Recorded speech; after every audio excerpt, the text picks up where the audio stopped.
Mossdale Caverns Flash Flood Tragedy. On June 24th, 1967, 10 experienced cavers entered one of the most dangerous cave systems in Britain. The cave was called Mossdale Caverns. It sat beneath the lonely moors of the Yorkshire Dales in northern England. The cave stretched for nearly 7 miles underground. Most of the passages were so low that cavers had to crawl on their bellies through freezing water to get through. A return trip to the far end of Mossdale took between 8 and 10 hours. Fewer people had seen the far reaches of this cave than had walked on the moon. The 10 cavers were members of the Happy Wanderers and the Bradford Pothole Club. Experienced underground explorers, June had been a dry month, and the weather that Saturday morning was beautiful. The group entered the cave around lunchtime, full of confidence. 3 hours later, 4 members of the group decided not to continue and turned back toward the entrance. The remaining 6 pushed deeper into the cave. They reached the far end safely and even set off a small explosive charge to try to open a new passage.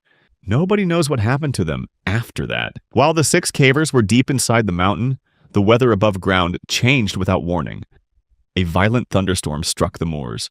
Rain hammered down on the already saturated ground and poured straight into the cave entrance.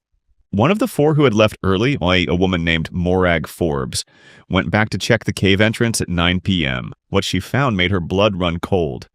The entire entrance was underwater. Mossdale Beck, the stream that normally trickled into the cave, had turned into a raging torrent. The cave was completely flooded.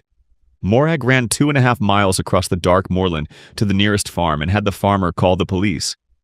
Within hours, every caver in the region had been called to Mossdale, but there was nothing they could do. The water was too high to enter the cave. Rescuers dug a trench to divert the stream away from the entrance and built a dam to hold back the water. By dawn, the scene on the moor looked like a battlefield. Fire engines, tractors, mechanical diggers, and over 300 rescuers. It was the largest cave rescue ever launched in Britain. When the water finally dropped enough to enter, rescue teams crawled into the cave. It took 5 hours to reach the far passages. They found 5 bodies in the far marathon crawls. The 6th body, a young man named John Ogden, was found the next day in a small rift nearby. All 6 had drowned when the rising water filled the low passages they needed to crawl through to escape. The coroner decided the cave was too dangerous to remove the bodies. The entrance was sealed with concrete. 4 years later, friends of the dead cavers entered the cave one last time and buried their bodies in a chamber called the Sanctuary. A memorial cairn sits on the moors above, directly over the place where the bodies were found. Mossdale Caverns remain the deadliest cave incident in British history. The cave proved that a dry summer morning can become a death trap by nightfall if the rain decides to fall. Hidden River Cave, flash flood escape. On May 26, 2016, a group of college students from Clemson University in South Carolina entered a cave in south-central Kentucky on a geology field trip. The cave was called Hidden River Cave. It was a well-known show cave in the small town of Horse Cave, with guided tours and even an underground museum. The students went in around 10 in the morning with 4 tour guides. They planned to spend about 5 hours exploring the cave as part of their studies. It was a normal, supervised educational trip. But while they were underground, the weather above them turned violent. A flash flood hit the area much earlier than expected. Torrential rain hammered the Kentucky hills and poured straight down into the cave system. The water rose fast. Hidden River Cave had only one entrance, and that entrance was flooding. The students had no idea what was happening above ground. They had no radios and no way to contact the surface. When the guides realized the water was rising, they led the group to a higher section of the cave called the attic. The attic had a higher ceiling and was safer from the flooding below. The group huddled together in the dark, waiting. On the surface, David Foster, the executive director of the American Cave Museum, saw the flood coming. He grabbed a small team and went into the cave to find the students before the water sealed the entrance. They found the group about a mile inside, safe and dry in the attic. But the way out was filling with water by the minute. 2 local police officers also entered the cave to help, and they too became trapped by the rising flood. Now there were 19 people underground: students, guides, rescuers, and police officers. Over 150 emergency workers gathered at the cave entrance, but nobody could get in. Hours passed with no communication from below. Nobody on the surface knew exactly where the group was or if they were still alive. Inside the cave, the water kept rising. The group made a decision. They could not wait any longer. They would try to walk out through the flood. The 19 people formed a line and waded toward the entrance through pitch-black tunnels filled with rushing water. By the time they reached the entrance passage, the water was up to their necks. They grabbed onto a rope and pulled themselves through the swift current, one by one. At 4:30 in the afternoon, more than 6 hours after they had entered, all 19 people walked out of Hidden River Cave alive. They were soaked, shivering, and exhausted, but not a single person was injured. The students were checked for hypothermia but refused further medical attention. Hidden River Cave proved that even a tourist cave with guided tours can become a death trap when the rain falls fast enough. Veryovkina Cave Flood Pulse Escape.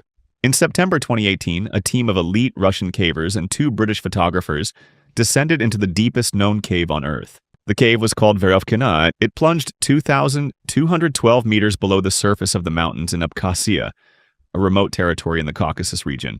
The expedition leader was Pavel Demidov, one of the best cavers in Russia. The British photographer was Robbie Schoen, hired by National Geographic to take the first ever photos of the cave's deepest point. It took the team 4 days to reach the bottom. Descending thousands of feet of ropes, crawling through mud-choked tunnels, and squeezing through cracks that barely fit a human body. Their deepest camp was a flat, sandy spot nearly 7,000 feet below the surface. They spent 7 days at the bottom exploring, collecting samples, and photographing the terminal lake, a turquoise pool surrounded by jet-black limestone. Then, on the morning of September 16th, everything changed. A radio call crackled through from 2 cavers higher up in the system. A flood pulse was coming. They had 30 minutes. At first, the team was not worried. Flood pulses happen often in deep caves. Then the sound hit them. It was like a freight train crashing through the mountain. The roar got louder and louder until it was almost deafening. Everyone rushed out of the tent and stared up into the darkness above them. Then a massive wall of white and brown water exploded from the shaft above and cascaded past their camp into the abyss below. The ground shook beneath their feet. Robbie Schoen turned to his assistant, Jeff Wade, and said, "We need to leave right now." There was no time to pack. Robbie abandoned tens of thousands of dollars of photography equipment on the cave floor. He grabbed only 2 memory cards from his camera, the only photos ever taken of the deepest point on Earth, and shoved them into a waterproof bag inside his suit. The team sealed their latex suits, strapped on harnesses, and began climbing for their lives.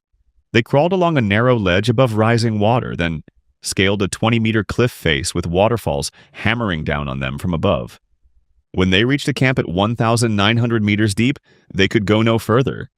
Above them, a waterfall had completely flooded the passage to the next level. Below them, the water was still rising. They were trapped between the flood and the falls, nearly 6,000 feet underground. For 16 hours, the team waited. The Russian cavers kept their spirits up, laughing and joking in the tent. Robbie and Jeff could not relax. They kept their harnesses on and paced outside, watching the water level. When the first of the other cavers appeared from the darkness below, Robbie asked if anyone else was behind him. The man said no. In that moment, Robbie and Jeff believed the rest of the team was dead. But one by one, the others appeared. Bruised, soaked, exhausted, but alive. The flood pulse lasted 20 straight hours. Every single member of the expedition survived. Expedition leader Pavel Demidov died 2 years later in a cave near Veryovkina. Robbie Schoen said the experience was so intense that it inspired him to start a family. Veryovkina proved that even the deepest cave on Earth can fill with water in minutes, and that the only way out is up.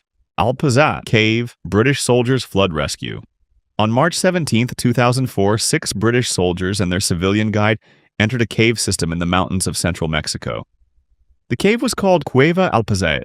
It was over 8 miles long and dropped nearly 300 feet into the earth beneath the Sierra Norte Mountains in the state of Puebla. The soldiers were from the Royal Navy, the British Army, and the Royal Air Force. They were part of an official military caving expedition called the Combined Services Cuetzalan Tiger. The trip was planned as a 36-hour training exercise inside the cave. 7 other members of the expedition stayed on the surface as support. 6 underground soldiers pushed deep into the cave, navigating narrow tunnels and flooded sections with expert equipment. Then around noon, the sky above the mountains opened up. Heavy, unforecast rain began hammering the jungle slopes. Several inches of rain fell in a short time. The water poured straight down into the cave system and flooded the low-lying passages near the entrance. Within hours, over 100 meters of tunnel between the soldiers and the exit was completely underwater. There was no way out. The soldiers had trained for this kind of emergency. They retreated deeper into the cave to a pre-prepared emergency camp in a section that had never flooded before. They had sleeping bags, a first aid kit, food, water purification tablets, and a two-way radio. They radioed the surface team. They were alive, unharmed, and had enough supplies for up to 2 weeks. Morale was high, though they admitted they were slightly bored, but getting them out was not going to be easy. The flooded section was too long and too dangerous for the soldiers to swim through without diving equipment. The British Ministry of Defense took charge of the rescue and flew in 2 of the best cave divers in the world, Rick Stanton and Jason Mallinson from the British Cave Rescue Organization. These were the same 2 divers who would later help save the Thai boys trapped in Tom Luang Cave in 2018. Mexican soldiers and local rescue teams also arrived at the cave entrance to assist. But the rescue caused a diplomatic problem. The British soldiers had not told Mexican authorities they were entering the cave.